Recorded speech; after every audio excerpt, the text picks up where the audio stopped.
Welcome to the Roniel and DaRon podcast show. I'm Roniel. And I'm DaRon. So, had a really good topic today, and a topic that I really have some issues with, and that has to do with the whole Afrocentric and Native American-centric and women-centric issues that you see, especially when it comes to downplaying what they've done or maybe upplaying what they've done. So it's interesting because actually some of the stuff is going to be intertwined. Okay. You have, for example, the Olmecs who had the concept of zero, right? So everyone, I don't know if you knew this, but the concept of zero has been batted around for a very long time, mostly within the Middle East and the Indian subcontinent. And exactly where is kind of up in the air. It came from as far as the Europeans are concerned. Now, when it comes to North America, the Olmecs had it. And the Olmec society, if you don't know, is an incredibly ancient society. They wound up having the concept of zero. Interestingly enough, George Washington Carver had nothing to do with peanut butter. The Aztecs were making it 2,000 years ago. Yeah. So some of this stuff's a little interrelated. And I know, I mean, I remember when I was growing up, they said, oh, well, he invented peanut butter. He's the inventor of peanut butter. He had nothing to do with peanut butter. And even if you ignore the fact that the Aztecs created it, a gentleman in Canada had patented it more than 11 years before Carver did anything or even wrote on the subject of peanut butter. So even if you excluded the Aztecs, it was around and had been around for a good long time. But and that's a good topic to talk, like to even state, because I've always heard, even in high school, that, you know, George Washington Carver invented peanut butter. And that's all I've ever known until we had this conversation. And of course, my barber talked to me about that conversation too. Well, it's so funny because our society seems to be in this weird race where they're trying to rewrite history, and two different sides are rewriting it. And one side is exaggerating what happened and outright falsifying what happened in a supposedly positive way toward these different groups. And then the other side is trying to marginalize and downplay and whitewash, eliminated it from history, right? And the problem with exaggerating it is when you find out that you were taught lies about George Washington Carver, about something as simple as peanut butter, right? It makes you question everything else that you were told. Well, what other accomplishments was I told that this group or that group did that was complete baloney? Yeah. And then you start to say, well, they didn't actually do anything at all. To give a good example, we of course have Ada Lovelace. Everyone runs around and says, oh, well, she invented the first programming language, which is completely bunk. She didn't invent the first programming language. The first programming language had been invented more than 11 years before she even talked about it, but she didn't invent anything anyway.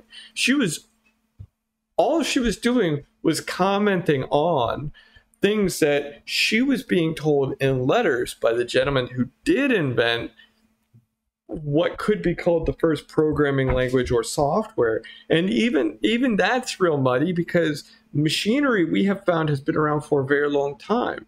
And we've talked before, the difference between the hardware and software gets real fuzzy. And it's not just once you start talking about diodes and everything else, because that concept isn't necessarily tied to gears. But even if it is tied to gears, you can start arguing whether or not schematics for it can effectively replace what software is.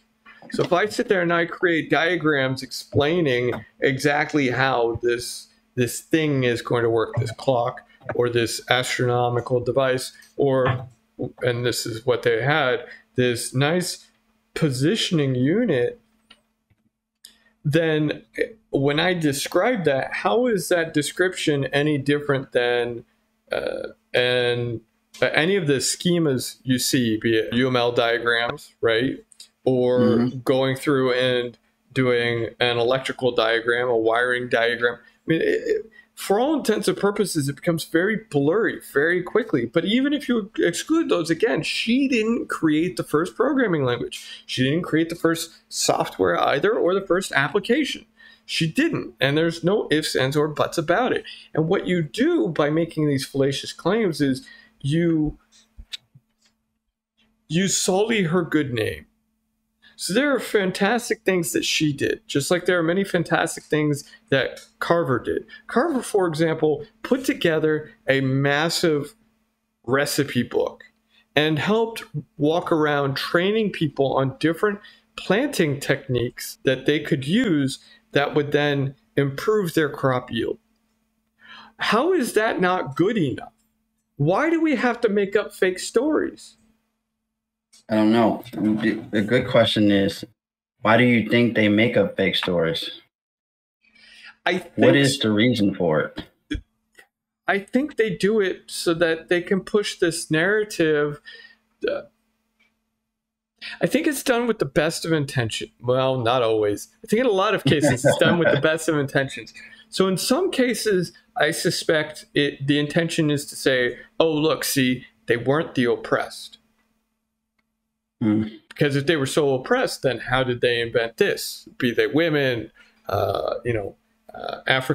former African slaves or former slaves, or Native Americans, whomsoever. I mean, the first Native American to fly in space, first Native American to do this, the first black president, and of course Obama is mixed, right? Yeah. And so it's kind of, it's like wishy-washy. Yeah. You're going, well, I mean, which side? What are we talking about here? It's a sensitive subject, but it actually merits an actual discussion, especially since his father was from Kenya. And that's not to take away from his accomplishments. His accomplishments were great, but it's to point out that his accomplishments aren't necessarily tied to what people are suggesting when they say, well, he's the first African-American president, the first black president. Okay, but if what you're trying to say is that somehow signals that we have broken past certain things, well, father from Kenya, that's not the same as a father from here. Yeah. A father who's tied to former slaves. It's not the same message, but it makes people feel good. Oh, look, he rose up. He rose up from what? His mother's side is white, and I think they've been tied to slaveholders. I mean, not that should obviously be held against them or him or any of that kind of stuff, because, they didn't do it. But importantly, on his mother's side, it's not like that was a huge race relations bonanza, and on his father's side he was Kenyan. So my suspicion is part of one side is trying to raise them up to say, look, they weren't oppressed. One side is trying to raise them up to say, look at all the great things that we owe these folks, right? And the problem is, why not actually say what they did? You don't have to overstate it. You see this all the time. You'll see all these military veterans who run around and they talk about how, oh yeah, I was special forces, when they were really just a cook on a ship. Like, they want to be something that they're not. Right. And in this particular case, when we sit there and we do that, instead, it just sullies their memory in a horrible, horrible way. And it makes it so it's harder, first and foremost, by giving Carver the credit for something he didn't do. You're taking away the credit from the legitimate creators. And in this case, if you want to say, oh, well, we were doing it because he's from a disadvantaged group, a former slave, okay, I get that. But you took it away from Native Americans, which are arguably another disadvantaged group. I say arguably, it's not even up for debate, which are another disadvantaged group, right? Yeah. I don't And part of this actually plays on something else, which we're not going to get into other than probably tangentially, and that's this constant fighting between minorities or status, right? So, please. So I wanted to touch bases on something that you had talked about to get back to the minority status. So I recently seen or heard or talked to people where they feel that me as a Black African American, and we're going to talk about his father being from Kenya, and his mama white. Okay, so let's just take to the Kenya part. A lot of people don't understand this. So something that bothers me a lot is a lot of people who are Black African Americans think that we should go back as Black, go to Africa, because we are, this is our heritage. This is where we belong. We were never, as far as I know, even if our ancestors came from there, we wasn't born there. Yeah. And that bothers me, because what makes us different from the people who took over the Native Americans' land? Right. You're going to Africa to start something new or build something and make it better. They didn't ask you to come over there to make it better. They wanted you to make it better, they would have said it. I'm not saying that there's not issues there, but we're going over there to start something supposedly better where we've never were from. We don't live there. We're Black African Americans. We're not Africans. And they don't even consider us the same. Right. It's a funny thing. If you go to Africa, you're not even considered African. Right. So you're going over as a Black African American, when a lot of people hate Americans, to go over there to try to start something when you're really taking over.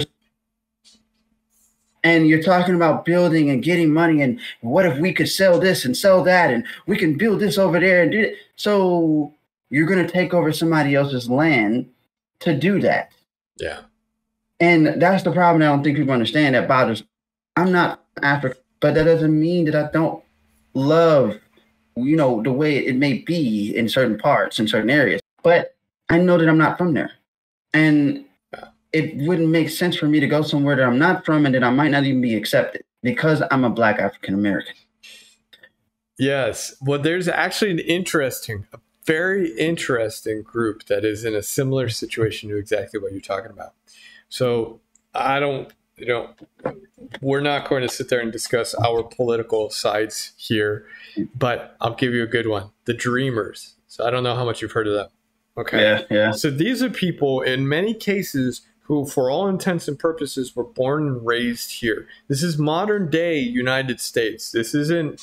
We're not even talking about a very complicated situation where your people were brought over here hundreds of years ago, and then you had that drift. This is literally their parents came over here, and we're talking about forcing them back to a country that these kids who are now adults, have never known. They don't know the language well. And it doesn't matter if their parents spoke it. 20 years ago is a long time for a language and a culture to move. And that's just 20 years. We're not even talking 200 years or 100 years. We're talking just 20 years. It is outrageous. And to take someone, and then that's actually, so we talk about Honduras and El Salvador and the crime rates there. That actually occurred because what happened was these parents would come over and they would have their because the United States destabilized those two countries, actually. So the parents would come over here and then they would start trying to build out a life for themselves in LA. And the children, just like what happened with the Italians, when the Italians immigrated in the early 1900s, were not accepted and they were bullied. So they started to form gangs and they started to do things they shouldn't have been doing. Okay. And no one's here to sit there and say what they did was right. The shootings and violence was right. But there are interesting intersections between, and this happens over and over again. You saw this with the Scots when they came over. You saw this with the Irish when they came over, the Swedes, the Finns. I don't know if you knew this. Finns were not considered white when they came to the United States. Okay. No, I didn't know that. If you've ever seen someone from Finland, they're very pale. But they weren't considered white. they were considered yellow. Yellow. What? Meaning they counted them as Mongolian. Oh. Now that's important. That's not even the same thing. No, not even the same thing. And it's important because they actually had to fight in the Supreme Court for the right, this is funny, to be called white. And you would say, well, why the hell would that go to the Supreme Court? And the answer is, back then, there were laws that actually kicked out anyone who was Chinese, Japanese, etc. So if they were considered yellow, they were illegal immigrants and would be kicked out and couldn't bring their family and all this other stuff. Women couldn't come over. Very strict laws. Right. And here's the other thing. If they weren't considered yellow, and this isn't my terms, please no one take offense and start flaming us. This is history. I'm not using, it's not, I don't believe in this concept, but this is the terms that they were using at the time. If they weren't considered yellow, they would be considered, you ready? Hold on to your seat. Black. Wait, Finland people, like people from Finland? What? No. So they had to fight in the Supreme Court to be considered white. Wow. That's crazy. I did not know that. It doesn't. That just goes to show how little any of this stuff makes sense. But the point is, each and every time, the United States has some serious issues with immigrants. Xenophobia is real here. And it winds up being really interesting because when we look at all of this stuff combined, all of these kids then who grew up here in LA and had gotten involved in gangs because they were getting mistreated and all of this other stuff, they got sent over to Honduras and El Salvador, where they did not know the language, they did not know the culture, and those two countries started to spin completely out of control, beyond what we had already done to destabilize their country. For example, having coups to overthrow their government. Beyond all of that, and so we actually created the current state that you see in Honduras and El Salvador and Guatemala and Mexico. And guess what? We can keep walking through all the Central and South American countries because that was all the United States. And it has been that way for a very long time. And I say this because here's the thing. If we started doing the same thing to people like you, it said, okay, well, you need to go back to Africa. And you went back to Africa, you wouldn't understand the language. You wouldn't understand the culture. You are an American for all intents and purposes. Your culture is American. And that's weird to say because America has a lot of cultures and all this other stuff. And it's very complex, and not obviously not attacking you or your culture, saying, oh, well, you're cornbread. Yeah, I get it. I may mock the fact that you watch a lot of certain movies, but that doesn't mean anything. Are you saying like Paid in Full? Yeah. That's the one. You're gonna get me lynched. No, there's no such thing of. No, we didn't even know what that term was. Yes. Well, so and that's the real kicker here to me is what people keep forgetting is, okay, so that you'll see these people and their ancestry is Japanese or Korean or Chinese. If they then go back, I say go back, I put that in quotes because they didn't live there. Let's say the third, fourth generation, right? If they then go back to the land of their ancestors, they don't know the language, they don't know the culture, and everyone around them will call them Americans. They will be treated just as poorly. Actually, they won't be treated as poorly as you and I. You and I actually sit in a different designation. They will be treated as poorly as all the white Americans who go over there. That is important to know. You would not be treated well. Just gonna get that out of there. For as racist as the United States is, we have nothing on Japan. I'm going to just put that, and nothing on China. Nothing. Okay, so hopefully that doesn't scare you too much. Because no. I had an idea that, that was a thing. Now, that goes back to something that I wanted to touch on. There was a friend of my friend's mother, and she says she has this debate that Africans had a lot to do with the samurai culture and Japanese culture. And the reason that there is a samurai, like they say that you have to be of an African blood in order to be a samurai or some stuff like that. And I was like, that makes no sense whatsoever.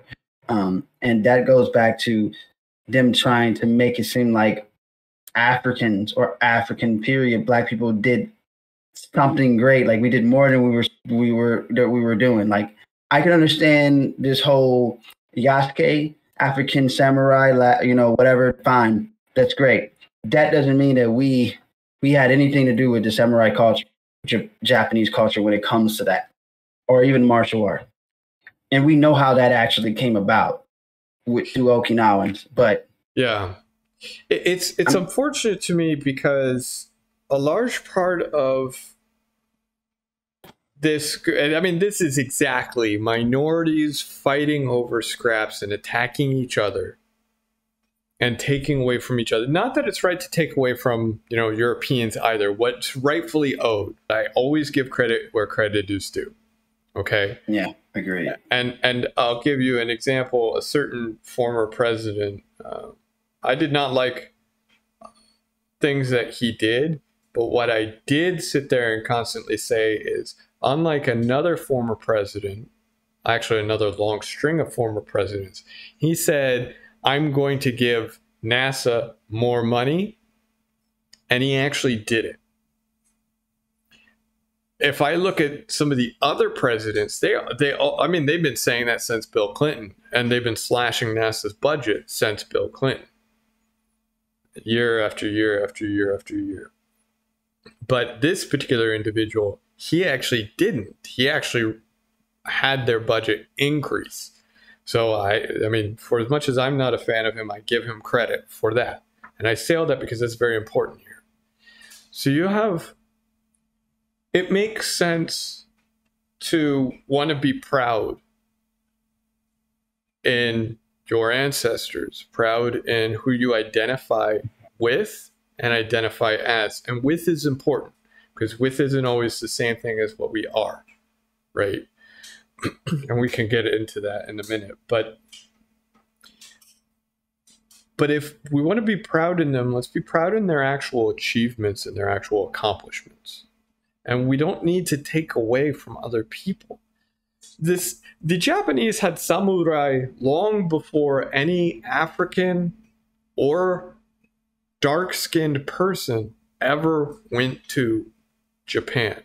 And they took a lot of that culture from Big Brother China.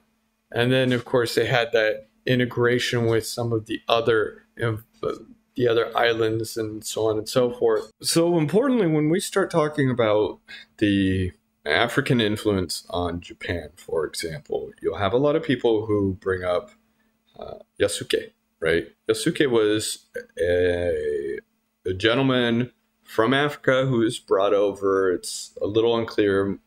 Most likely, given the time, it would have been probably Portuguese who brought him over. And he supposedly had this great influence on Japanese culture and society. But there are a lot of problems with that claim.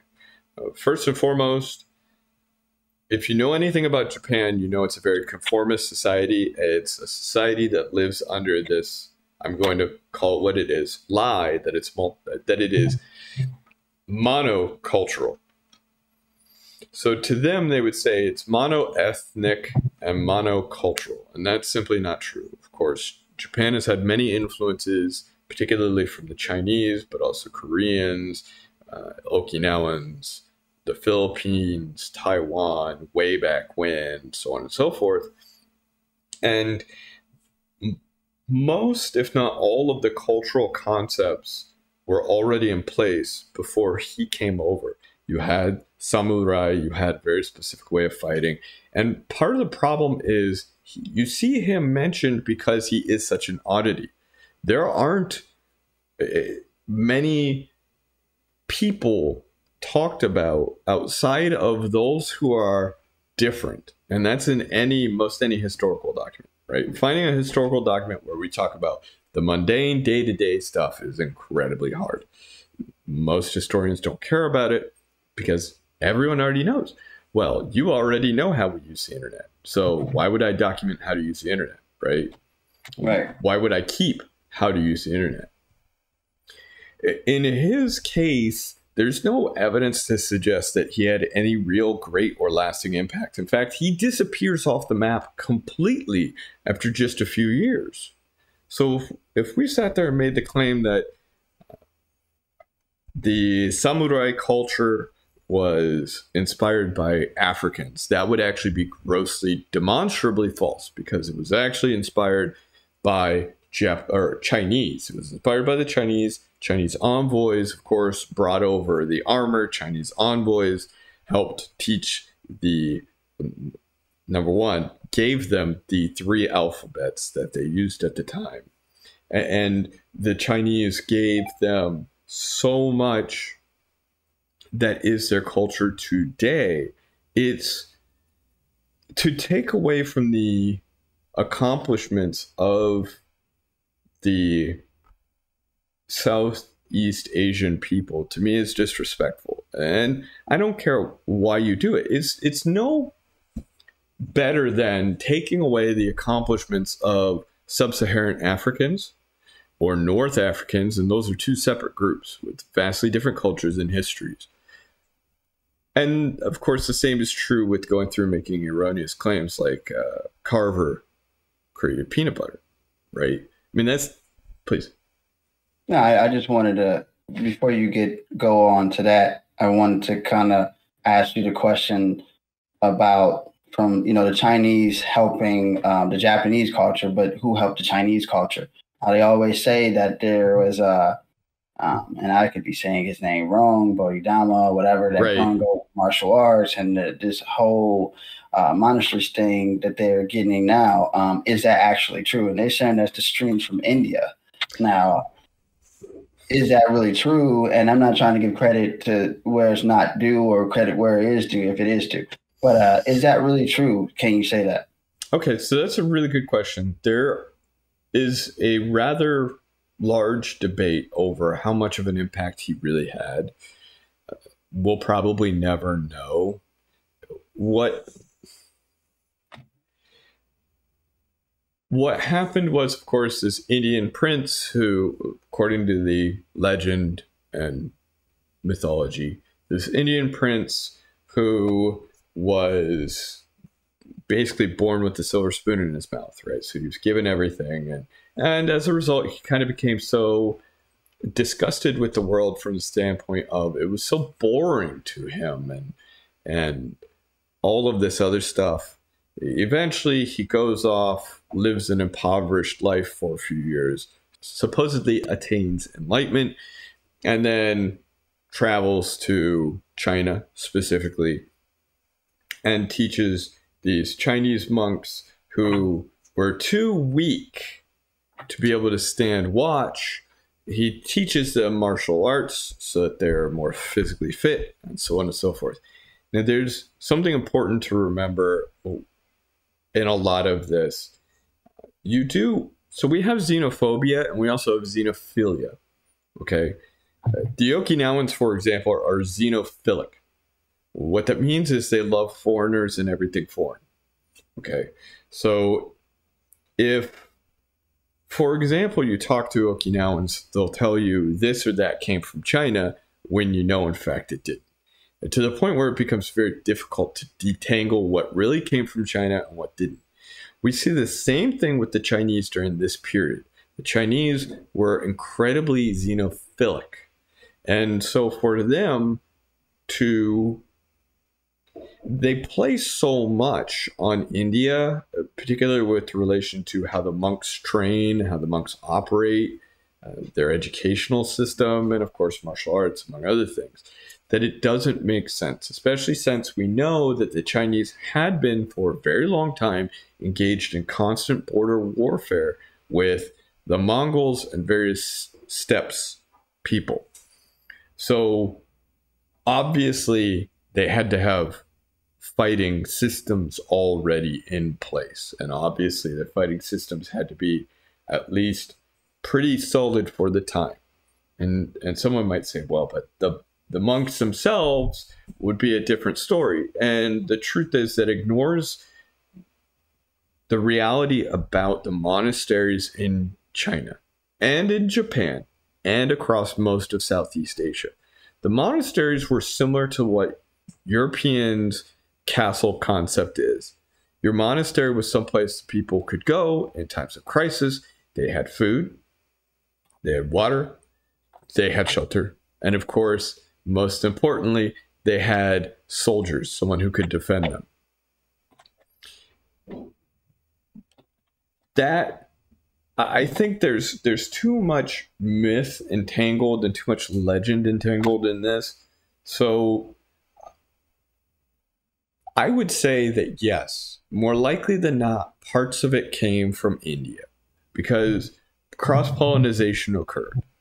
Just like parts of it came from ancient Greece. If you could actually take and you could draw on a map and see an interesting influence caused specifically by Alexander the Great. So I guess giving the Greeks the credit may be offensive to some people. The Macedonians is what I should say instead.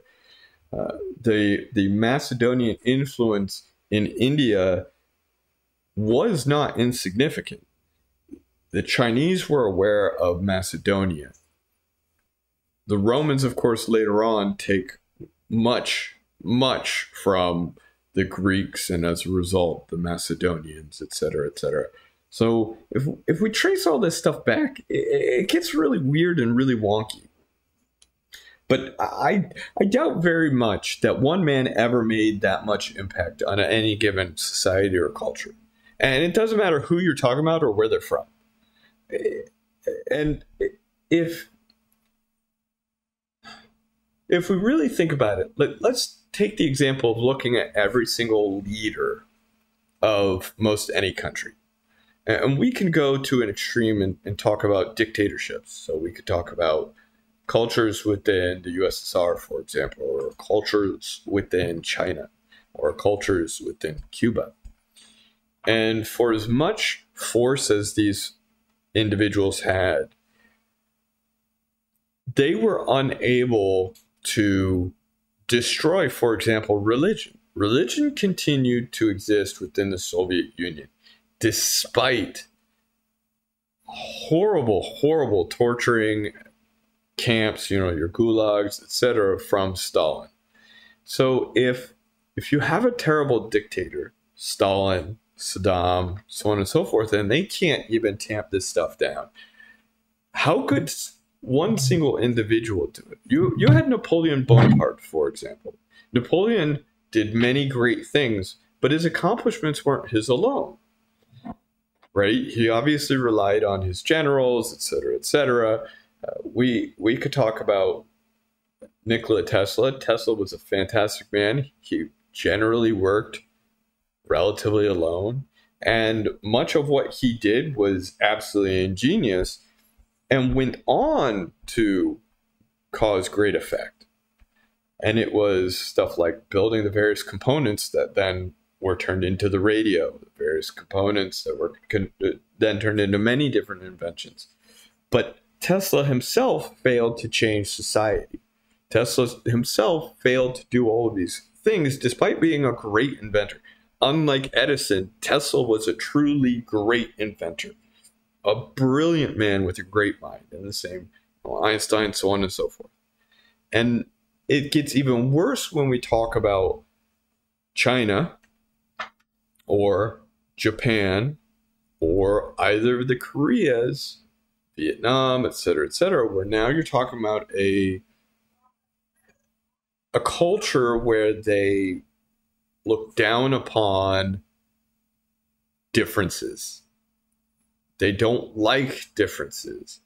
they look down upon people who aren't from there, especially China at the time. Remember, China was what? They were the light of the world. Like Rome was the light of the world.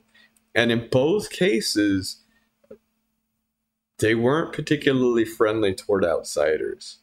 But oddly enough, the Chinese, well, it's like what the Okinawans do. If I say I created this, this kata, this form, then it doesn't mean as much. But if I say this form is many, many years old, well, now I have to be able to point it toward somewhere. So if I point it toward somewhere outside, well, now it's harder for you to fact check. If I say, well, it comes from China, then you, living on the small island chain of the Ryukyu archipelago, could not easily dismiss what it is I just claimed. The same is true in China's case. If I sit there from a martial arts perspective and say, I created this form, I created this, I created that, then you might dismiss it and say, well, then it hasn't been battle tested. Nobody cares.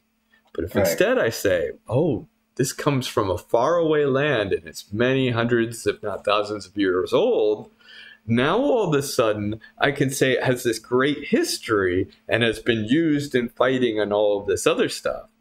And I have a completely fictitious history tied to my martial art. That, I suspect, played the biggest role in the early formation and formation of the Chinese martial arts, such as we know them today. I very, very strongly doubt that a single gentleman from India could change a country, change a culture that is so reticent to change. This change had to have come from multiple locations at around the same time, and it had to slowly seep in.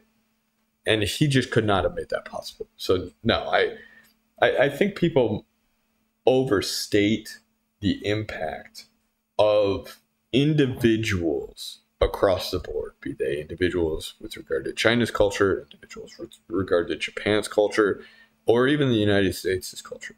I mean, and we saw that with Trump. How much did Trump really change? Yeah.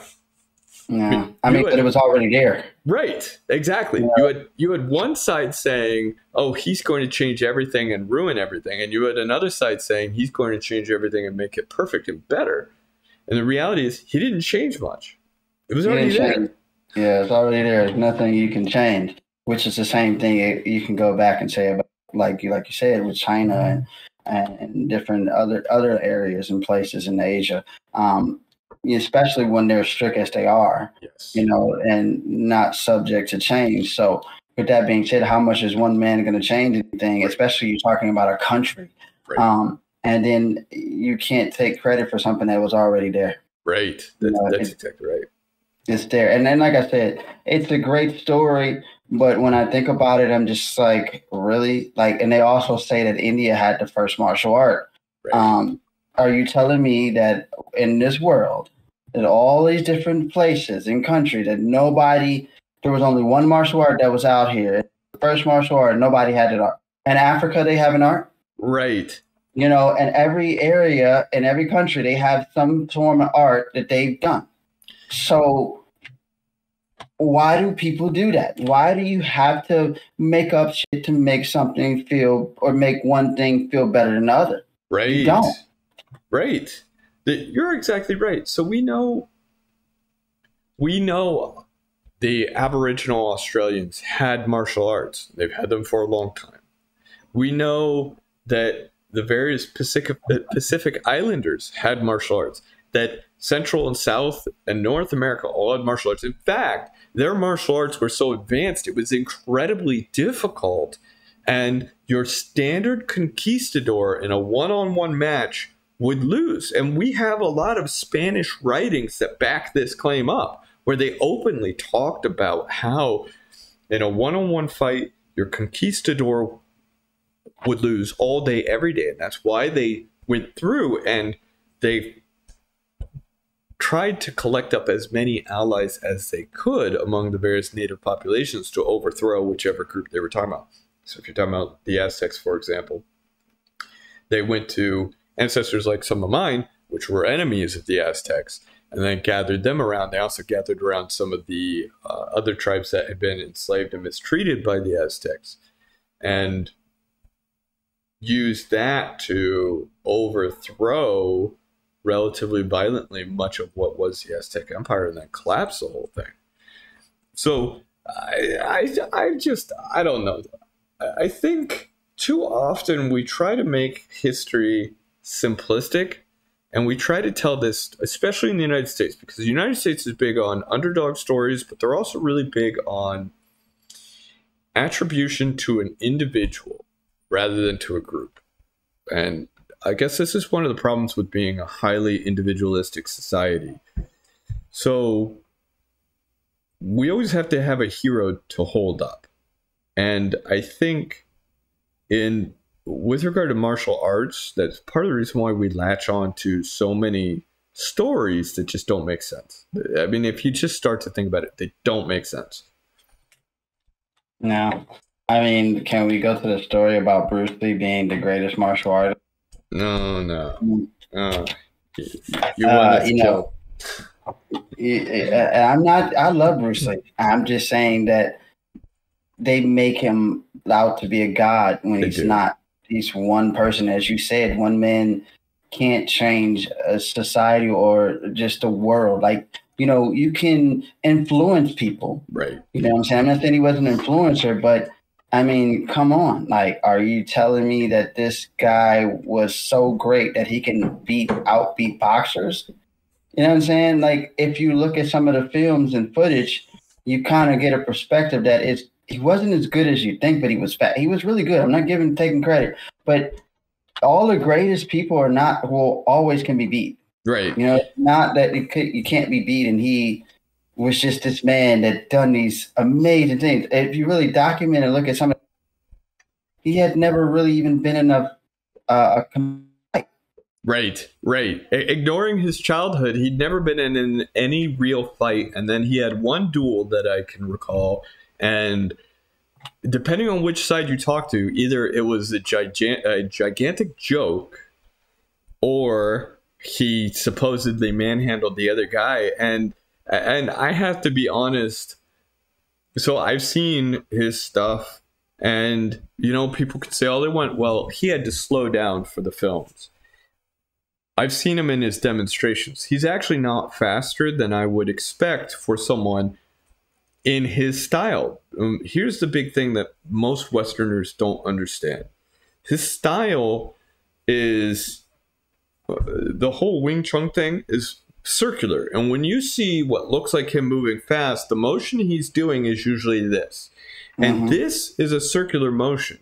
If you know nothing else about human anatomy, you need to understand human anatomy is very bad at tracking circles. We're very good. If something's linear, we can predict it. And we can predict its speed actually pretty darn well. We can predict where it's going to go. But if something starts moving in a circle, the human brain has a lot harder time predicting and figuring out, number one, its speed, but where it's also going. Which is why if you take something and you rotate it at approximately 16 rotations per second, it turns into a solid object. It looks solid to our brains. Whereas if you took the same item and instead drove it at the same exact rate in a straight line, it would not look that way. It takes significantly further before we start seeing those streaks and seeing that object disappear and become more of an elongated structure. So let's take it. Please. No, go ahead. I was just going to say, anytime you're doing something circular, it's going to look fast. I mean, this isn't fast. This is actually very slow. If you were here and we broke it, it's very slow, but it looks fast. It looks incredibly fast. We could do this all day. So let's take it even a step further. And I've started, us both doing martial art for years and years. And I think about it in a term, because a lot of people don't know that Bruce Lee also used to box. He used to, mingle in different arts. But when you really think about it, and we go back to people who are doing karate. Now, I've never seen him fight a boxer.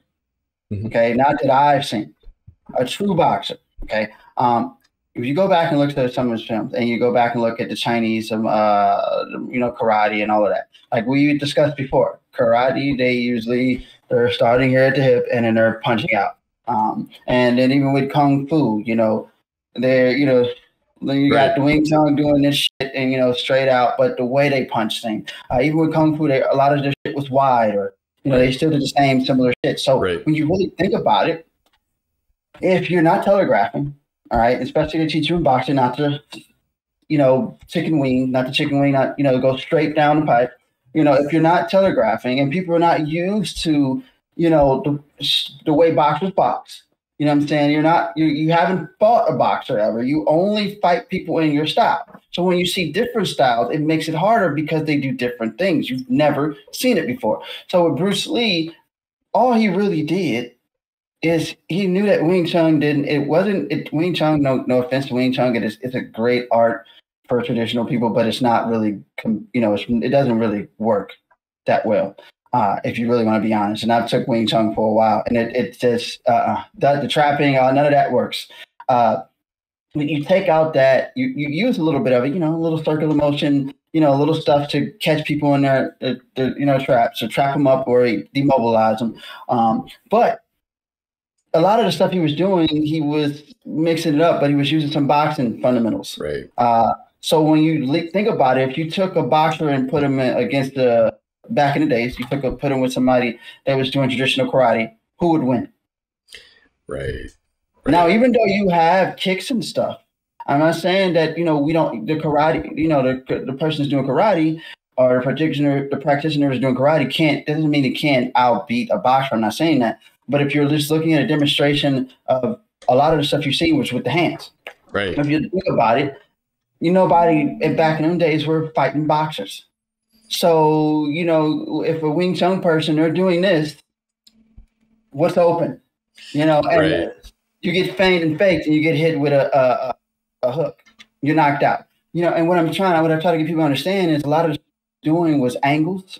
Right. And he was doing a lot of circular motions to make it look great and all fancy. But a lot of the shit, if you really think about it, he was just boxing. He was taking stuff from the Dempseys, and then he's taking stuff from other fighters, Muhammad Ali. A lot of it was just boxing.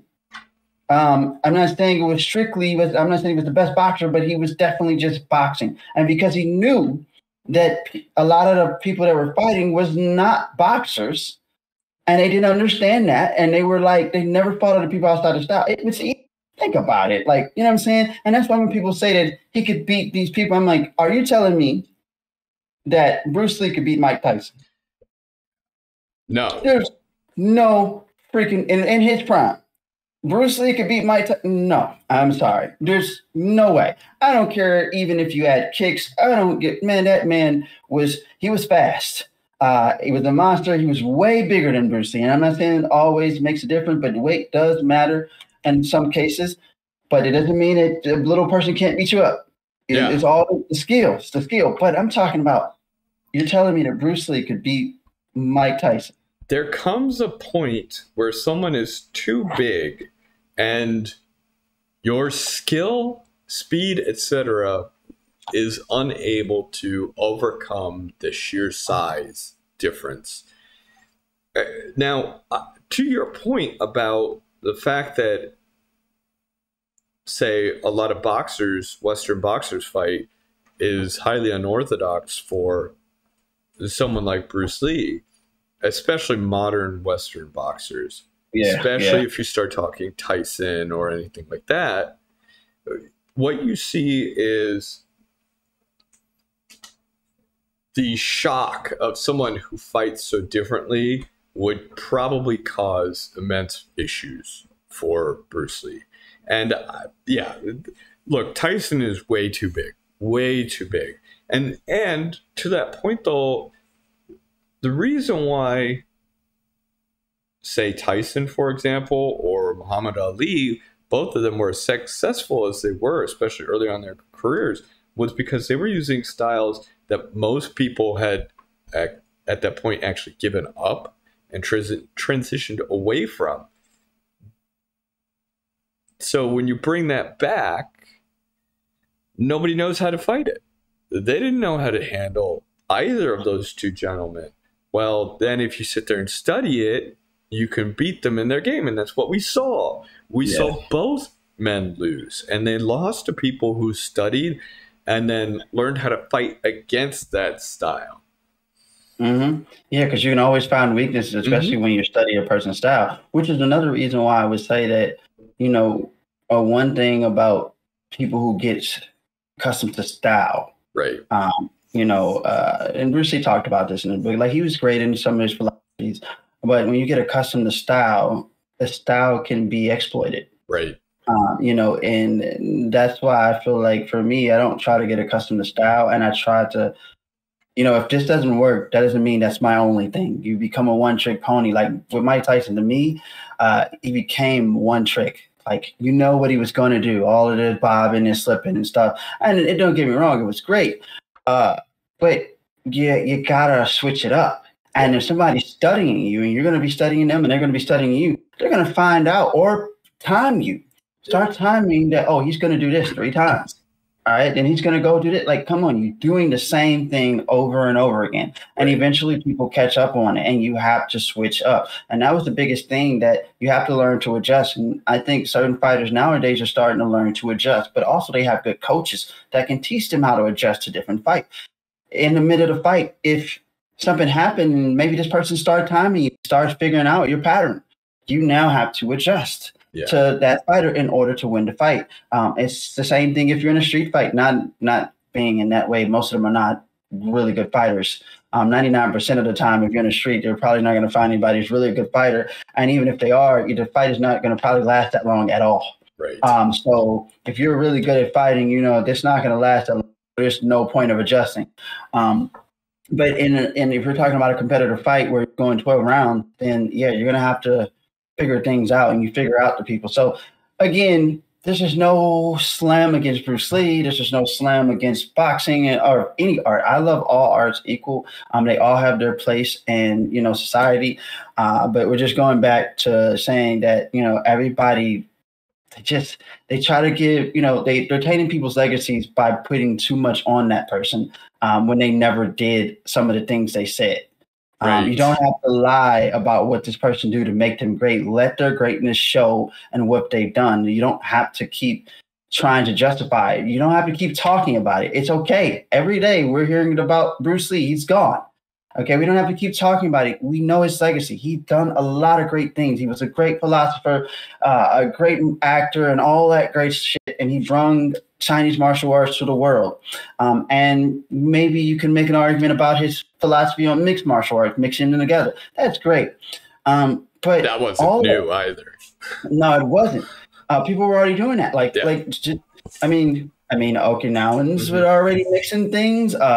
Philippines, everybody was doing that. Yeah, there's nothing new. Like I told you, how to take a screamer. A screamer, they have got their stuff from Japan, from China. What is it? Xenophilia? Is that what you said? Yeah, I can't say it. Xenophilic. Right. Yes. Yes, xenophilic. They were like that too. They welcomed in foreigners. They learned from Malaysia. When at that time, Jakarta, what is it? Jakarta, I think it was. That'd be Indonesia. Indonesian, all that. They learned and it mixed everything together. And if you really think about it, all of them did, even Muay Thai. They all mixed things together. And they make it seem like, oh, no, these arts were all like that. Muay Thai, if you look at it now, it has a lot more boxing than it did back then. It was a little bit different back then. So you tell me that they didn't add in and mix. They have to evolve. Right. They mixed in different shit. You know what I'm saying? Like, it's all changes. So it wasn't nothing new. He was just one of the first ones to give that idea and be able to put it on the big screen. I think he was one of the first ones to force Westerners to acknowledge that one way wasn't the only way, which is weird because for some reason, Westerners prior to that, and I think this goes back to what we were talking about. So that whole mystical thing, right? Well, the martial art is mystical to me because I bring over all the traditions and the language and everything else. So to me, my teacher is like a god.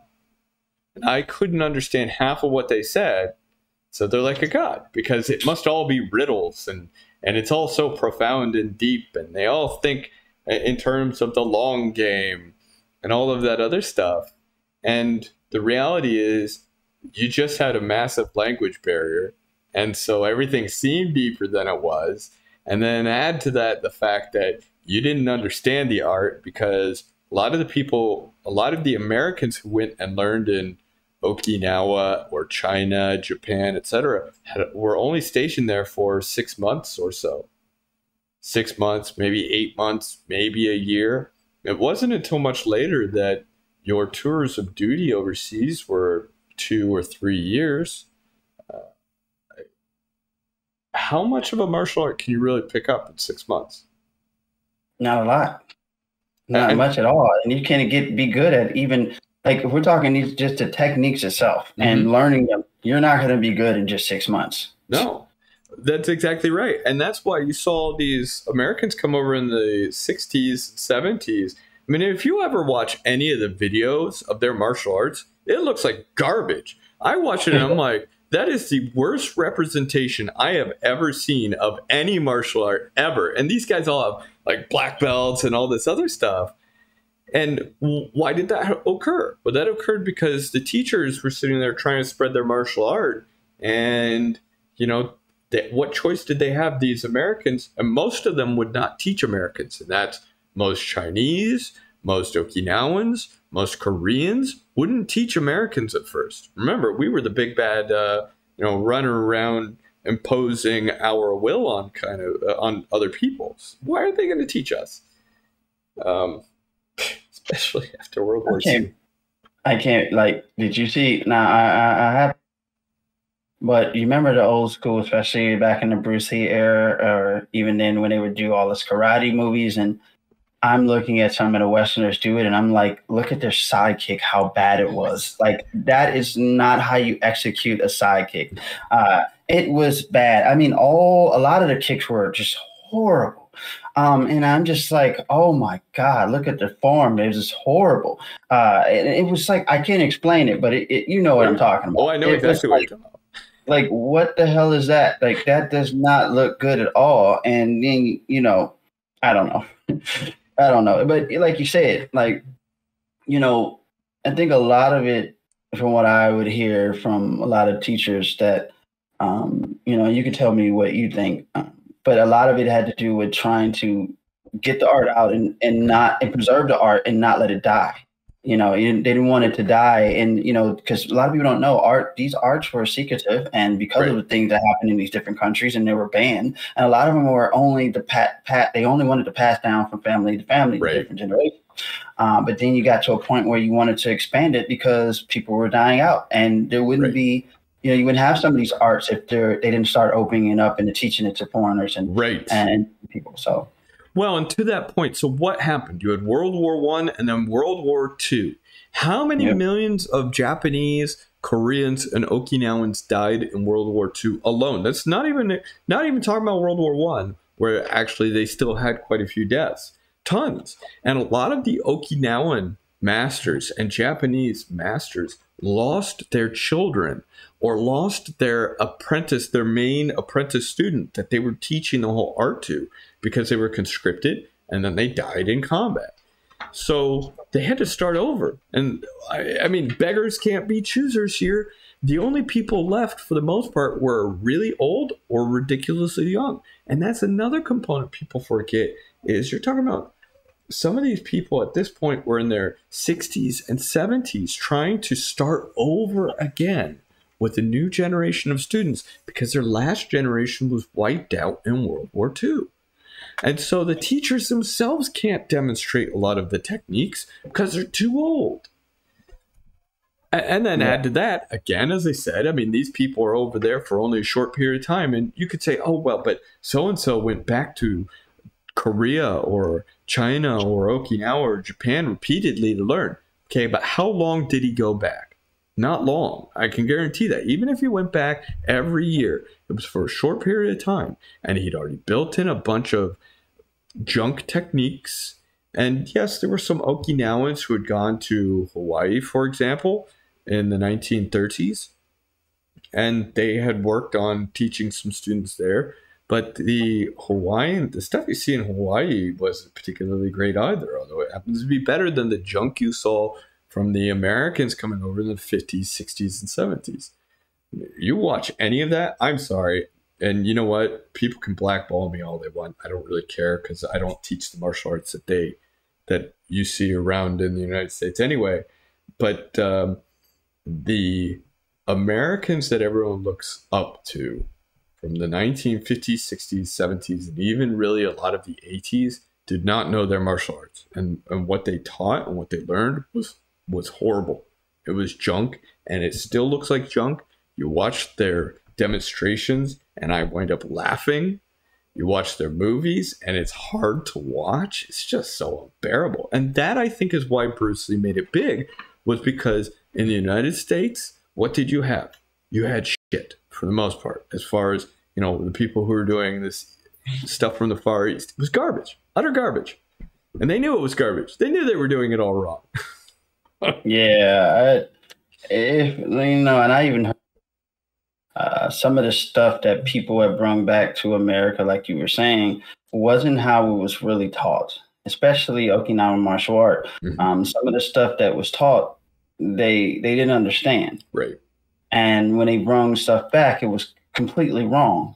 So now it's hard to say because the people, the senseis or the masters that were teaching and had a good understanding was teaching them, they're gone. So you don't get to preserve that, and all of those things are probably not passed down on what really actually was taught. And it was really taught because you've been in Japan for years, so this. But you come back and you see some of these arts, even from the Philippines now, and I'm doing a lot of research on Screama. But a lot of the arts, they come back with all this flowery crap, yes. And it wasn't. They didn't have a system. Of course, a lot of places didn't have systems. It didn't really matter. A lot of the stuff was used for war, yes. To defend themselves. So it wasn't about just systems. But then when you come back, you have these systems because of the Japanese, and they wanted to, have something that resonates with everybody else. Since karate was a big thing back then, and then you think about it, and you get all of this junk, yes. And I'm like, this is not going to work on a street fight. No, they're not. They're not even using that. Okay. They're not using none of the stuff you see Westerners are doing. Right. And I go and I learn, even when it's karate, doesn't matter what it is, you learn about somebody who's actually doing it. And they're like, no, we don't do that. This is all wrong. And I'm like, what? This is what they said. No, we don't do that. Literally, this is just that's just for show. No, we don't do that. And I don't think people understand that. Like, you can't. It's just not, if we're talking about just a self-defense thing, and I know it's kind of going a little bit crazy, but you're talking about just self-defense stuff, that stuff that you see, especially on the movies or stuff that you're seeing nowadays in Western martial, it's not how they really teach it. Right. Most of what you see today is the Hollywood-style martial arts, and that's mostly what is taught. Unfortunately, you're seeing a lot of the more traditional self-defense-oriented stuff die across all of Asia. And it's because the martial arts movies are where you can make it big. And it's similar to how, if you look at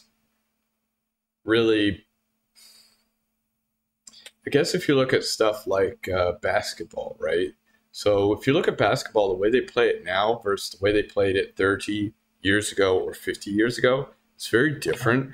And you don't see traveling getting called as much as it should be. Charging is almost never called. I mean, you see all these guys, and I'm going, his feet weren't moving, and he ran right into him. He's got the ball that's charging. They don't call it because it takes away from the entertainment of it, right?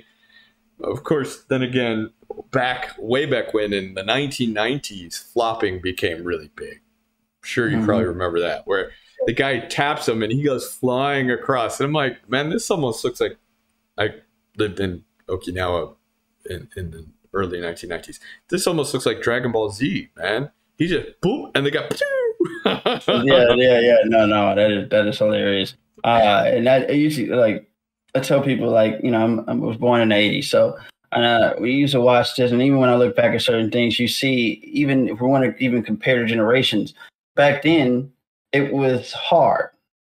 It wasn't a lot of 3-point. It wasn't crap that they're doing now, and they elbowed everything, and then a lot of times you wouldn't even get a call. Right. You know what I'm saying? You just suck it up and get back up. And they played really hard and with less money. And you see athletes nowadays, they're crying, they're complaining, they're doing all of this, and you get paid millions of dollars to go flop. Yes. To travel with this Euro shit, to travel right like from the come on, man. Yes. From the beyond the 3-point line, you're going through Euro steps, like 3 steps. Yes. This, that, like what? Like, how do you do that? I mean, I know they got to change it for the entertainment to make it better, but make it a little fun, fun for people. But oh my gosh, yes, like what? And then you can't. Look, they could do just like a little touch, and they're flopping and they're getting called for fouls. Like back then, you get bumped, you get elbowed. It is what it is. Get your butt back up and go ahead and play. You know what I'm saying? So, like I go ahead. I'm sorry. I was just going to say, and to add to all that, there is no defense. Not in basketball, no defense at all. Yeah. Oh man. Yeah, back then they used to play really hard defense. I mean, you see people going at each other. Now it's like there's none of that, No. And so you get the hundreds on both teams scoring like 120 and above. And I'm like, what the hell happened? I mean, you see that occasionally in football where they're both ridiculously high scores, and I'm going, did the defenders just not come out? I mean, who can run back and forth the most? I mean, I don't know. It's just crazy. And then if you think about it, they don't play as hard now that they used to play back then, but it's more injuries now than it was back then. Right. So it doesn't make sense. But at the same time, like I say, things do have to evolve, but people need to understand, people need to understand what they're watching, what they're seeing, and how things are evolving and where it's going. But again, we don't have to make up shit. Yeah. The biggest thing that I hate, and this is this comparisons between Michael Jordan and LeBron. Right. You don't have to, like, they make Michael Jordan seem like the God. It's another thing. We're going back to Bruce Lee. Like, he was just so amazing. Okay, don't get me wrong. The man put in the time. He was great. He was great for his time. But he had a team. Right. He had a team. And everybody's different. And I get tired of people saying that Michael Jordan would have did this. Michael Jordan could not have done this without a team. Right. He had Scott Pippen. He had all these great players. And you're telling me Michael Jordan alone just dominated everybody. Yes, that's exactly right. That is exactly right. And that's the same thing we see with Bruce Lee. Everyone forgets Bruce Lee got to where Bruce Lee was because he spent a lot of time training with a lot of other people, a lot of buddies here in the United States and elsewhere. Michael Jordan was successful because of his team. If he didn't have a team, if his team were as bad as a lot of the other teams, then he would have gone nowhere. And I don't think anyone would have ever noticed him. It was right time, right place, good team. Did you see you remember all the teams back then? Mm-hmm. Like, we're talking about the bad boy Pistons? Yes. Like, oh my God. Like, yes. Jesus. Like, you're telling me that Michael Jordan with just him, and if he had a garbage team like Cleveland, and Michael Jordan was on that team, you telling me he would have beat the bad boy Pistons? Yes. Yes. No way. Yes. You're exactly right. That was like a freaking super team before super teams was a super team. You know what I'm saying? And I'm just like, are you serious? Even the Lakers. Yeah. Come on. Like, I'm not taking away from a person's greatness. I'm just saying that people overhype things when it's not really what it is. You don't have to make up things for this man. You don't have to take away other people's greatness because of one person. Right. We don't have to deify someone. And that's the unfortunate thing in all of this is I think for whatever reason, and I don't know why, but the United States in particular is really big on deifying individuals to the detriment of everyone else and ignoring all of their accomplishments. And that destroys it. That destroys both sides. Because when that image gets shattered because of the falsehoods, etc., then your whole world falls apart. When we push this mantra of Europeans built everything, Africans built everything, Chinese built everything, so on and so forth. We do so at the detriment of everyone, and it just goes back to tribalism. And I swear that's what it is. We're just really bad at tribalism. We're really bad at tribalism. And see, this all breaks down. This all compares to everything. If you put it in a full circle, this goes for whether it's civilization, whether it's basketball, sports, whatever, or even security. We talked about this before, where people try to make something seem more than what it is. Kevin Mitnick. Right. Yeah, we're not even going to get on there. They try to seem like it's more than what it is, or even the vulnerability itself. You don't have to make up shit. I agree. To make you feel like you're better than anybody. It's already there. There's nothing new under the sun. We already know that the vulnerabilities have been the same since they were even discovered. I agree. You know, so why are we going through oh man, this is new and we're gonna call this well, how about this? We're gonna call this vulnerability heartbleed. Or shell shock. Or shell shock, that's right.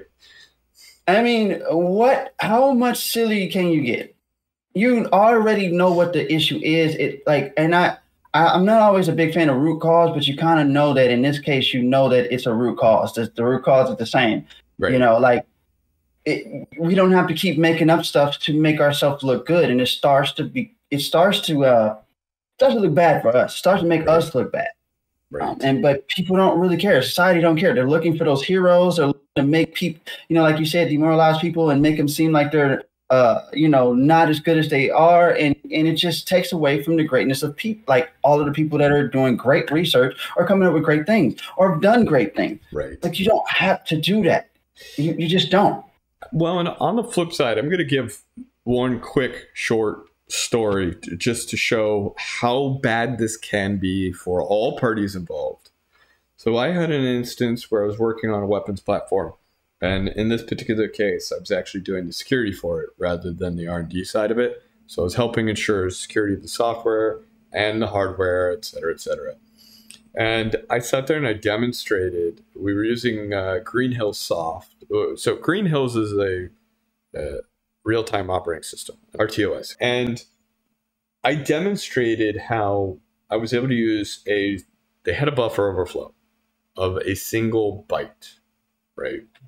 Mm-hmm. And I demonstrated how I was able to use that to then break through everything, to include, of course, the memory and address segmentation, et cetera, get root on this particular system and take over the entire thing due to a simple buffer overflow in the software in question. And when I reported that, and we sat there and we were doing the debrief, I was explaining to everyone, and we had a lieutenant colonel on the line who I had worked with for some time, and I had explained that it was a real problem. And she said, yes, but how many other people could do this? And I said, well, the Chinese could certainly do this. This is something that they could do, so could the Russians, and so on and so forth. This is a real problem we need to make sure we work on correcting. And she said, well, but Daniel, you're a god. We already know that you could do this, but we really don't believe other people could do this because you're just so great. And I'm like, God, no, this is not, this isn't how this is supposed to be.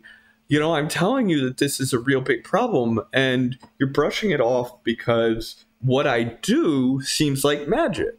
Because it's we've said this before, and really, it's like watching Bob Ross paint. Oh my God, that man is fucking awesome.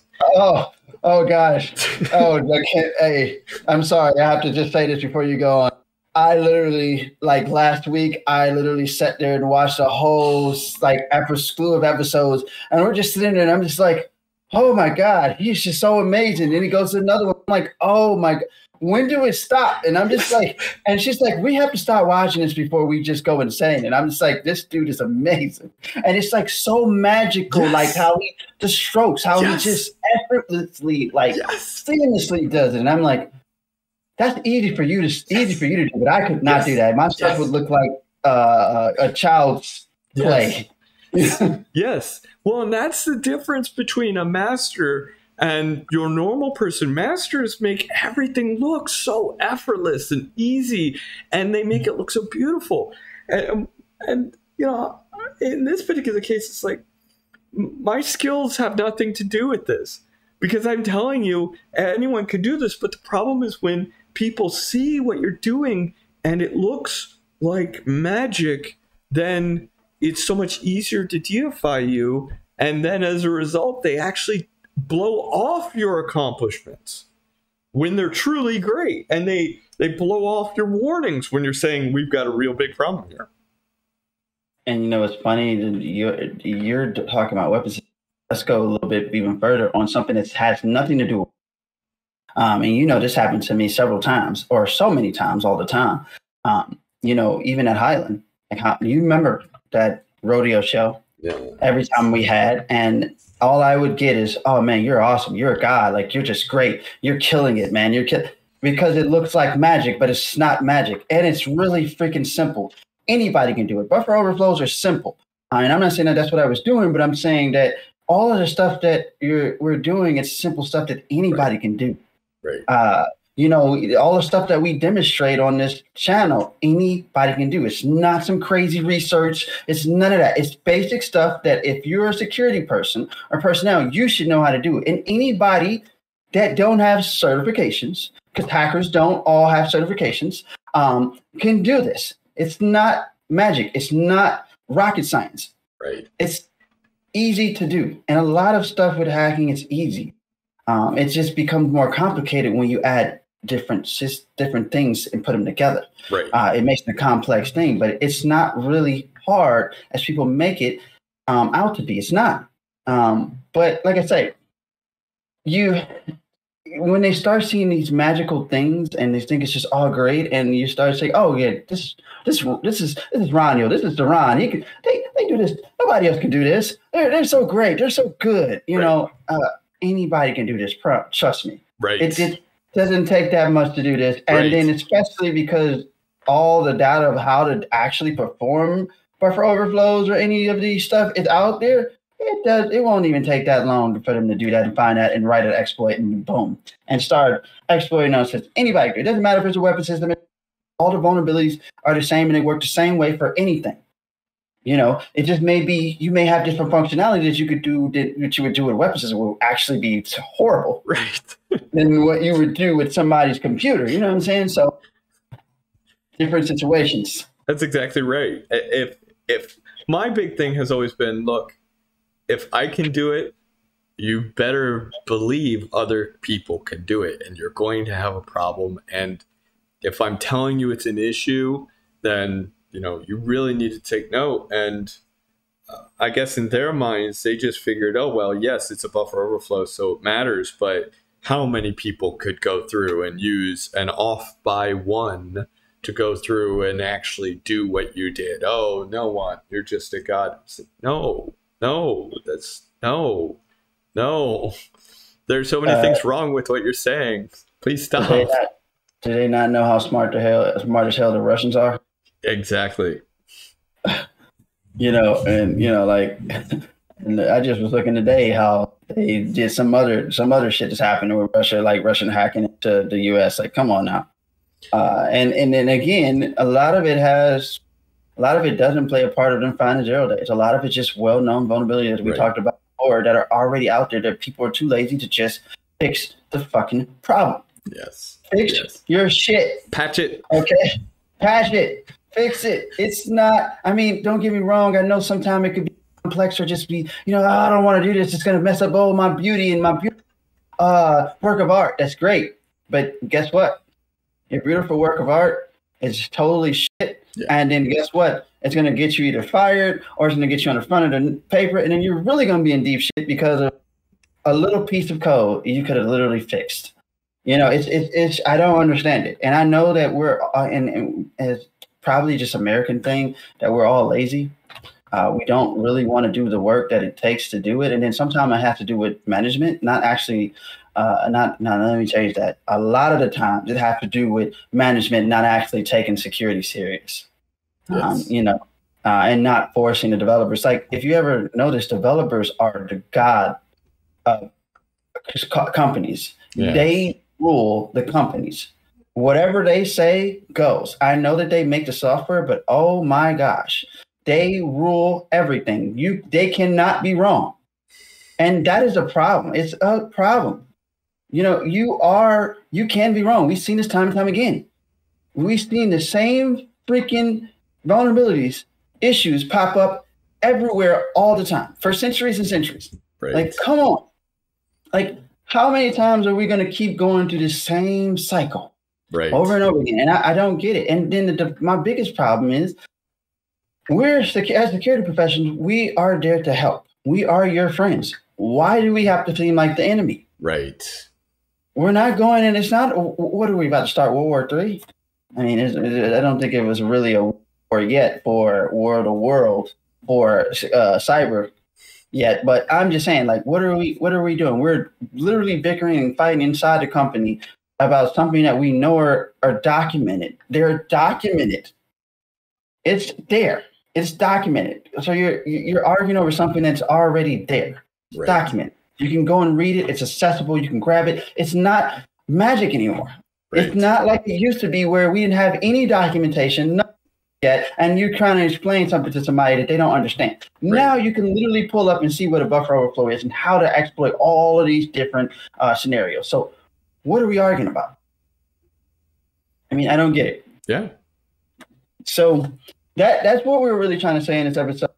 It ties up to everything that's going on. It doesn't matter what it is. It's that you don't have to fluff stuff to make you look better. You don't have to fluff up crap. Like, everybody's into this fluffing shit, and you don't have to be a fluffer upper to be good at or great. You don't have to demoralize your legacy because you want to fluff shit up.